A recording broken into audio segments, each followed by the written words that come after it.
Hiya! Welcome back to another video. Thank you for joining me today. As always, I hope you're keeping well. So I'm going to be doing a reading vlog. As you can tell, I'm going to be reading nothing but extreme horror. I was originally planning to get through this in about a week, but I quickly realised that I'm going to have to space these books out. So I picked out 3 extreme horror books. They've been sitting on my TBR for quite some time, and I will admit that I have been procrastinating on making this vlog just because of the content that I'm going to be exposing myself to. I have read extreme horror in the past. It's a genre that I enjoy, but there's certain elements of it that I don't necessarily enjoy. The first book that I'm aiming to read for this vlog is They All Died Screaming by Kristopher Triana. This is a book that I'm hoping to really enjoy based on the fact that it's about a virus that breaks out and it causes people to become what are referred to as screamers. So basically they get infected. It's not known how the infection is spread. These people turn into these screaming maniacs and they attack one another, they attack other people, and obviously because they don't know how the virus is spread, it's like if they scratch you, if they bite you, are you going to turn into a screamer? Like, who knows? I love apocalyptic virus related horror stuff. Like the film Contagion is one of my all-time favorite kind of comfort films. I don't know why. I don't know why I enjoy that subgenre so much. And you would think that within the recent years of things that have happened in the world that I'd be over it, but I feel like I love it even more now. So I've got really high hopes for this. I've heard people go on about Kristopher Triana's books and just say that they're really great and a really good example of well done extreme horror. Then I'm going to be reading The Summer I Died by Ryan C. Thomas. This is a book that when I initially started using BookTok, I saw a lot of horror book talkers mention this as one of the most disturbing books that they had read. So that initially caught my attention, and then I grabbed myself a copy in the used section of Chapters, and I just felt like it was fate. But this book has been sitting on my TBR for about 2 years now, so I think it is finally time that I get around to reading it. And it's about a guy who's back from college for the summer, and basically it's just going to be him and his friend crumb bumming around, drinking beers, having a good time, enjoying the summer weather, all that sort of thing. And then what ends up happening is they get into the line of sight of a serial killer who's super sadistic, who loves torturing people, and basically it's just the story of their survival. After having it so long, I have heard a little bit of mixed reviews on it. This is the first book in a trilogy as well, so I'll see how I get on with it and if it's something that I want to continue with. And then the last book that I'm going to be including in this extreme horror vlog is Cows by Matthew Stokoe. So this came out in the late 90s and it's had a boost in popularity over the last couple of years due to the fact that people are seeking out more disturbing, transgressive literature and stuff like that. And this is basically regarded as one of the most extreme horror novels based on the fact that there's a lot of animal abuse that happens within this. There's a lot of gross elements, so I hear, and it sounds like it's a fairly basic plot. It's about a young man who's living at home with his mother. They've never gotten on. She's incredibly abusive to him. He ends up working at an abattoir, and it's there that he gets really kind of morally corrupted by the other men that work there and the things that they do after hours to the cows there. It's just meant to be a really intense gross fest for the most part. I think out of the 3 books that I have, this is probably the one that I'm most apprehensive about reading. I'm going to go into this with an open mind, so I'm hoping that this is going to be an entertaining reading vlog for you. It's probably going to be horrific for me, but hopefully we can all just have a good time and a good laugh once all this is over. So it is an absolutely gorgeous day outside, so naturally I am inside reading some absolute filth. So I've started reading They All Die Screaming, and so far it's got my attention. So what's interesting about this is that it's not just the epidemic storyline of this virus getting out and people turning into screamers and becoming violent and attacking people and all that sort of thing. There's also another storyline of a young boy who has been kidnapped from a shopping centre by this super gross old man. He's about 8 or 9 when he's taken, and he's brought out to this man's pig farm, and he's just working with this man on his pig farm, and we're learning more and more about what this man actually gets up to on the farm. He's very invested in looking after his pigs, especially one particular pig, and that was super gross to read about, especially through the eyes of such a young child. But the survivor story as well is also interesting because it has a lot of fairly kind of like cruddy characters in it. So we've got our main character Chuck, who is just a piece of shit all around, and then we're introduced to Leslie, who is a woman who lives across the way from him, who gets into a fight with her boyfriend one night, and this is how Chuck becomes friendly with her, because he sees her kicking out this lad, and then she invites him in, and she's an alcoholic, she's got a whole heap of problems, she's a bit of a freak. She has this notion that she needs to feel full, because she's got this massive void within her, and she wants to feel full any which way how. There's been some really scenes involving food and her, and body fluids and things like that so far, so I don't think I'm going to be able to eat like garlic cheese chips for a while based on that one particular scene, so thank you there. It's written in a really entertaining way, and I feel the urge to continue on with it. Like, I want to just continue to see how the stories line up with one another, how they correlate with one another. I'm really interested to see where this virus goes. Is it going to be one of those cases where they all just turn into screamers, or is it going to be something that they're all immune from it, or like, I don't know. I don't know what to expect with it, but I'm excited, and I'm really enjoying the writing style of it. It feels fun, and that's something that I wasn't necessarily expecting when starting this reading vlog. I was expecting just to be grossed out and feeling yick from what I was reading and all that sort of thing, but this is so far pretty entertaining, minus the bits that just make me want to hurl. Okay, so I've gotten to the Arby's sandwich scene within this. Now, this was a scene that I was aware of before I started it, just because it was mentioned in a couple of reviews that I'd seen. I haven't actually read it, it's just mentioned Arby's in the first line of this chapter, and I just, I don't want to go on. So my only reference for Arby's, because we don't have them here in Ireland, is one of the Treehouse of Horror episodes of The Simpsons where Homer turns into the Blob, and before he eats the blob, he says to it, "If I can keep down Arby's, I can keep down you." So I'm assuming that Arby's isn't the greatest form of like fast food that you have in America or whatever. I'm kind of worried about this now, because I just, let's just read. Let's just continue on. Leslie removed the sandwich bun and was rubbing her. Oh no, Leslie, no. Oh, your pH system's gonna be fucked after this. The cheese is dipping down into her bumhole. Okay, I will say that knowing about this sandwich scene, and if you're not familiar with this at all, basically a character has sex with a sandwich, and beforehand I didn't really know what that meant.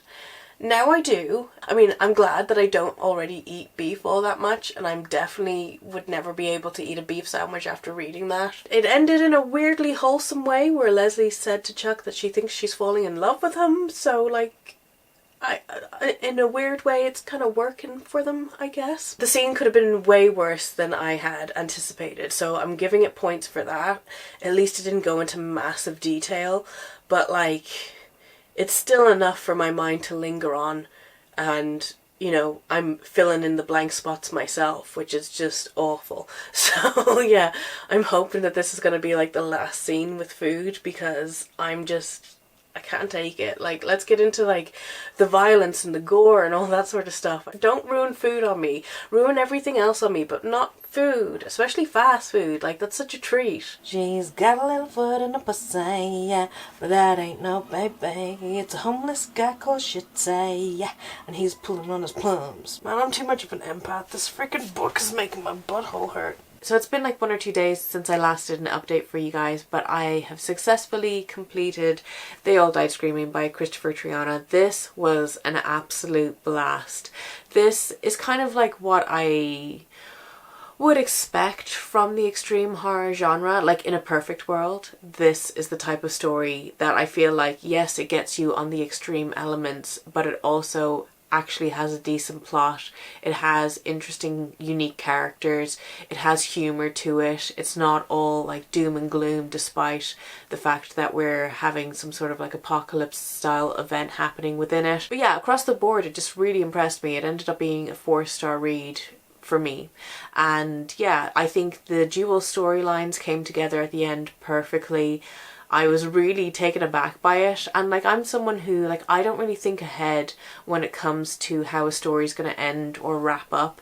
I'm very kind of like in the moment as I'm reading, and I don't really dwell on like what's going to happen at the end unless I'm reading like a thriller or something that's going to be twisty. I feel like other people would probably see the ending coming a mile away, but I still really thought it was like very impactful. I was like aghast, despite the fact that all the characters are pretty unlikable. They have, you know, a lot of like problematic elements to them because they're human, they're scarred by their pasts and things like that. I feel like it was a really realistic environment that they were in because they were so irritated with each other and there was such a kind of strong lack of trust. It really just delivered on that end of the world zombie apocalypse style of story that I personally really enjoy. Again, I really appreciated the humorous elements to this, and it really did kind of like take the edge off. There was some really disturbing moments within it that would make your skin crawl, but because there was like an element of humor there within the characters and their banter back and forth, it was just that comic relief that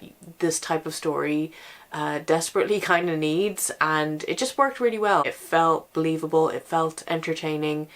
You know, the characters had a lot of depth. The storyline was incredibly entertaining, though dark at times. And yeah, I can't recommend this enough. If you're someone like me who loves like the apocalypse slash virus slash like zombie outbreak sort of stories, this is definitely one to check out. I'd say it's not too extreme. Like, there's definitely some really interesting deaths. There's definitely a lot of kind of like sexual graphic moments. Like I said before, it doesn't go in like to extreme detail where it's like sickening or anything like that. I feel like this is like the perfect all-rounder. So I'm about 100 pages into Cows by Matthew Stokoe, and it's been a struggle, I'm not gonna lie. So it is extreme in every form of the sense of it, but I'm not having a great time with it, if I'm going to be perfectly honest. So our main character is Stephen. He lives at home with his mother. He's around 25 years old. He's just gotten his first job, which is working at an abattoir, and his home life is very chaotic. He lives with his mother, who's very abusive, but they're very much cut from the same cloth because he is just as abusive to her as she is to him, and he's very much fixated on having a life outside of this apartment. Like, we don't know any history about Stephen aside from the current reality that he's in. We don't know anything about his father. We know that he was born on the floor of the kitchen, I believe, but that's about it. Like, we don't know if he went to school or anything like that. It seems like this is his first venture out into the world, is with this new job. So Stephen is very much fixated on his TV because that's all he knows of normality, is watching shows and seeing families on these shows, and really aspiring to have that one day for himself, to be out of the horrible abusive situation that he's in with his mother, and to have a family to come home to look after and all that sort of thing.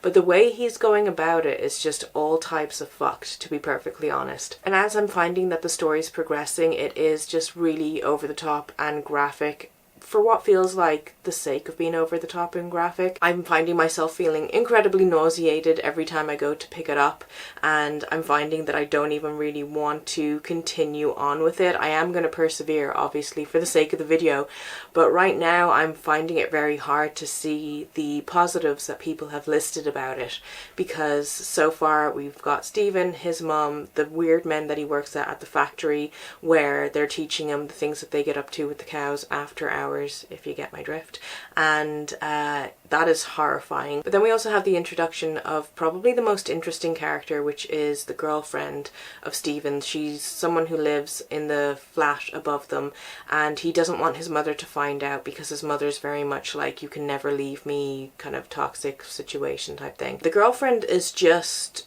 as mentally ill as pretty much everyone else in this book. He's very much trying to like have a somewhat normal-ish relationship with her. So even though he knows that she is not very well, he still decides to try to pursue a relationship with her that's very much driven on like a sexual desire, because he feels like he's not going to do any better than her, and he's just going to compromise and just settle for her basically, and his main goal is to try to make her well as like achieve his goal of having this nice family, of getting his mum out of the picture whichever way he wants. I just can't hammer home enough just how disgusting this book has been so far. The fact that there is the whole bestiality aspect, there's a lot of animal abuse that's happened in it, and yeah, it's definitely not for the faint heart, but I'm really struggling to see, like I said, the positives that people said about this. Maybe it will wrap itself up in a really neat way at the end where it will all kind of make sense, but I'm really struggling with the writing style of this, and particularly basically there's like really long run-on sentences that you can't even read on one breath. There's a lack of punctuation, and when there is punctuation it's not really used correctly, and I'm finding myself getting distracted by that. It just feels like it needed to be edited, or a little bit of like proofreading and editing to make it a little bit tighter overall. But anyway, so that's my review so far. So far I'm feeling that this is like maybe a 2-star read at the moment. I'm hoping that the end picks up. I'm hoping that it's going to get interesting, because so far it's just been introductory and dull, to be perfectly honest. So aside from like the gross aspects to it, I feel like there's nothing else really going on for this novel, but we'll see. Hopefully it will live up to the review that Krang gave it on the back of it anyway. So I have about 70 pages left of Cows to read, and I'm very aware that I can get that read within the next hour or so, but I have been making an effort with this video not to be reading these books before going to sleep, just because I don't want it to be like the last thing that I'm thinking about before I go to sleep. I already have weird enough dreams as it is. I don't need any like additional help from these kind of books. But I kind of just really want to get it over with. I feel that urge to just rip off the band-aid and just go for it. So yeah, I'm not super impressed with it so far. Maybe the last 70 pages things will get even wilder, and I'll feel like the plot's all kind of coming together and that there is actually a kind of point to it. But so far I just haven't really been enjoying it that much, and I think that's kind of why I just want to get it out of the way and move on to the next book, you know. So I'll let you know how I get on with it. Good morning. So I finished reading Cows last night, and I didn't want to make a knee-jerk reaction last night, so I thought I'd sleep on it and see how I felt today. And in retrospect, I feel like my feelings haven't really changed on it. This wasn't a particularly great novel for me. I found the plot and the storyline to be quite boring. I found that we got some of the excitement out of the way quite early on. It felt like the author was really just throwing anything at the wall and seeing what was sticking, and I found that, you know, some of the gross out parts were really kind of more towards the start of the novel, and once Stephen got some of the issues that he was having with certain people out of the way, it became a novel about him talking to these cows and wanting to be in their pack and wanting to lead them and stuff, and wanting to really be accepted by these like escaped cows. And not only that, it's the fact that it had so much bestiality in it.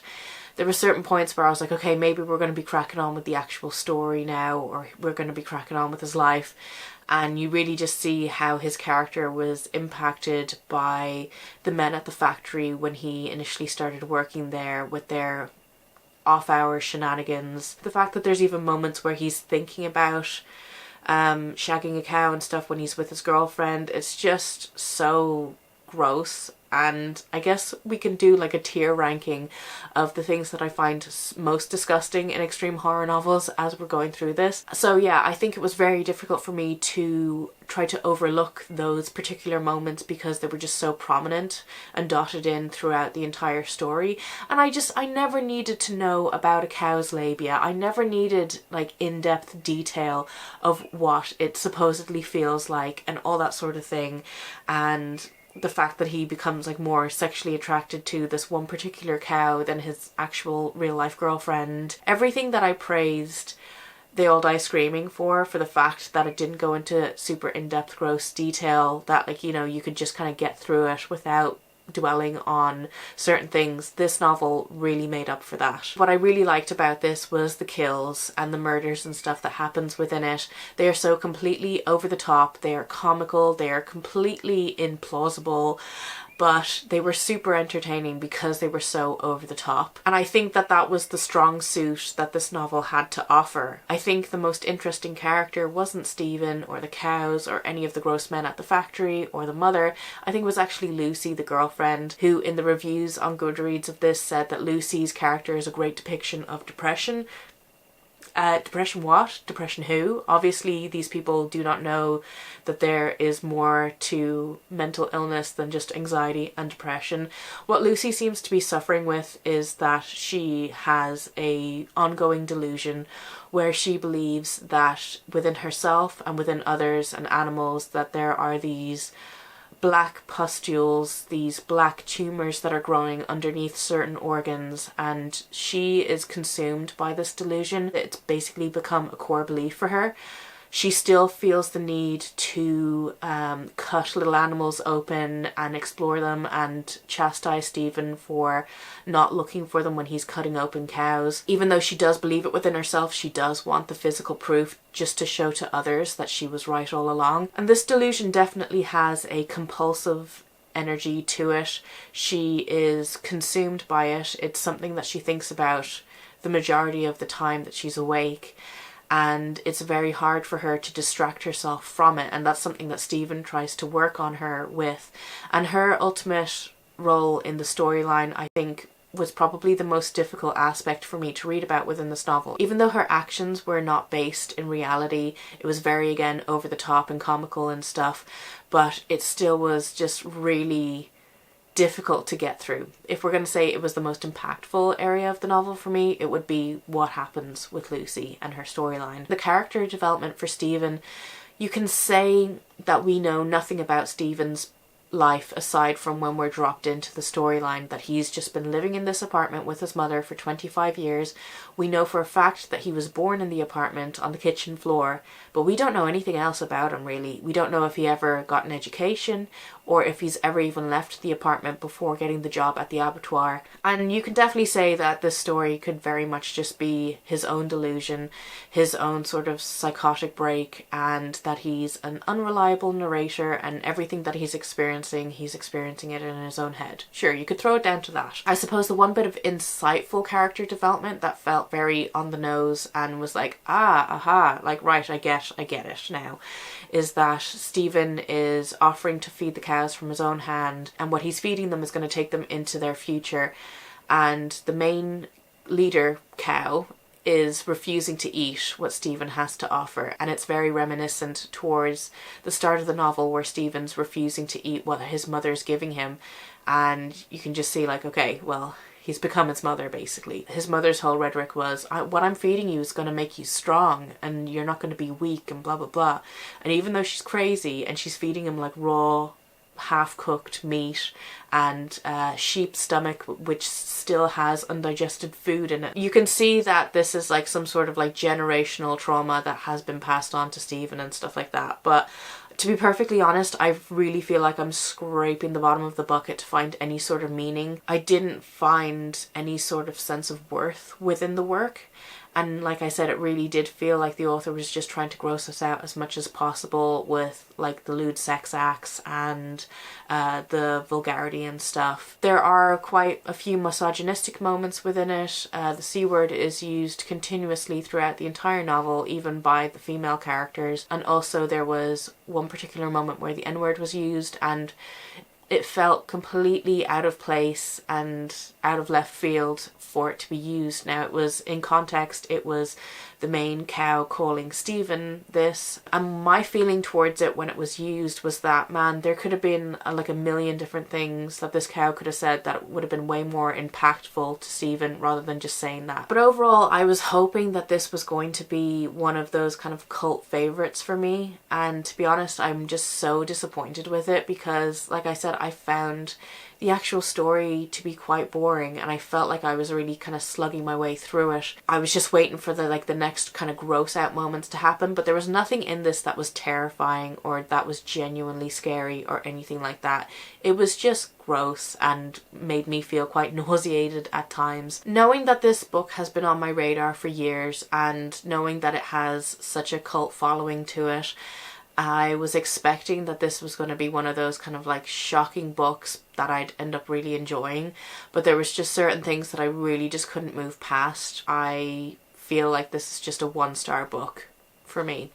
There wasn't any great storytelling, there wasn't any sort of great character development. It just felt like a book without a solid purpose, and yeah, that was just disappointing for me, so sorry cows. Have another little reading update for you. I feel like this entire vlog has been taking me so long just because I've been procrastinating like nobody's business. I'm a chronic procrastinator in general, but I've really been needing to delve into other books while trying to get through the books within this vlog, just because I just needed to like cleanse my palette and take my mind off of things. So between the book that I started today, which is The Summer I Died, and Cows, I think I've read like 3 or 4 books, so we are on like a bit of a Westworld timeline for this vlog. So I started this morning. I am about just under 80 pages in, and lads, so far it's not great. It's the writing just isn't really there for me.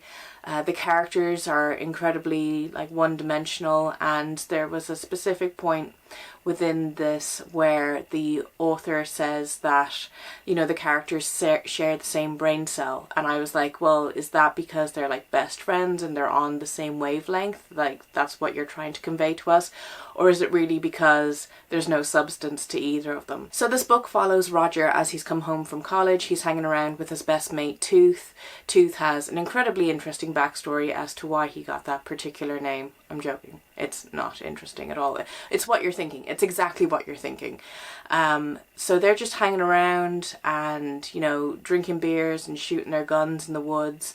And one day they come across this noise. They hear what sounds like somebody screaming for help, and they decide to try to find this person and intervene, and they find her. It's a woman and she's running for her life, and there's this man chasing her, and this is how they get caught up in the crossfires of this really sadistic serial killer. And he's not what I had envisioned for this type of storyline. I was thinking, you know, if he's out living in the woods, he's going to be this big burly man. He's going to be incredibly intimidating and stuff. The nickname that they've given him is Skinny Man, which does not ensue any type of horror whatsoever.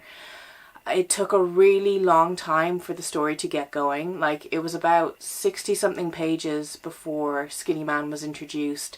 And like, though that might seem quite low page count wise, it was too much. Like, there wasn't enough happening between these two characters in order for it to be that drawn out. So like, I feel like it could have been done within 20 pages. We didn't really need 60 pages of an attempt of character building and storytelling and all that sort of thing. It could have just gotten right into it and it really wouldn't have made a difference. How I feel is like that this isn't written as well as Cows was, and I ended up giving Cows 1 star. So like, you know, there is a bar. The story really hasn't taken off yet, so hopefully we're in for a good ride when it comes to the extreme horror elements. Hoping that there's going to be, you know, a good amount of torture and gore and things like that. And we'll see. Alrighty, so I have finished The Summer We Died. So this is 5 days after my last clip. This was probably the most difficult book to get through, not in the sense of like content wise, but more so I just did not have that drive to pick it up. Like, once I put it down, I think I read 10 more pages after my last check-in, and I was like, yeah, okay. And I just was like, okay, I need to finish this, because I need to finish this book, I need to finish this vlog, and I need to just get on through it. But it was just so tediously dull. The serial killer aspect to this was just really disappointing. Like I said, he wasn't very intimidating. He didn't induce a sense of dread. And even within the characters, like once they had been accosted by the serial killer and taken hostage, there was so much of it where the characters weren't really taking it seriously. And, you know, so Roger's character was kind of taking it more seriously than Tooth, but Tooth was constantly just like trying to have mad banter, trying to piss off the dude, and it was just kind of irritating. In that sort of situation, you want that kind of like claustrophobic feeling, you want that sense of dread, you want that sense of urgency within the characters in order to convey the situation that they're in to a believable level in order to have an effect on the reader, and that wasn't there. That just was not there. There was probably only one element that I would consider extreme horror within this, and even at that I was just kind of like, in comparison to They All Died Screaming or even Cows, it was just very kind of mediocre when it comes to the gore and the torture elements. There was one interesting plotline development that happened within this. However, it just wasn't handled very well, because once a certain character was introduced, a lot of what was happening to them in another room, so it was happening off the page. So again, we didn't have that real sense of urgency because we didn't know what was happening behind that door. There's another book that I'm thinking of, Brother by Anya Alborn, who had that same sort of element within Brother, and it was just really well done. So when I came off of reading that and then reading this, like, had I not had that in my mind of like, that's where the bar is, maybe I wouldn't have been so disappointed by this. But the writing style was just so treacherous to try to get through. I'll give you one example, because I know I mentioned in my last clip that the writing just wasn't great. So here we are on chapter 15. So both the lads have been tied up, and this is just what I want to... You can consider this me being nitpicky and stuff like that, but it's just a style to the writing that I found incredibly irritating because it was so repetitive. So the first sentence is, "We worked tirelessly to get the gags out of our mouths until our jaws were damn near swollen." So that sentence says everything you need to know about the gags that have been tied around their mouths.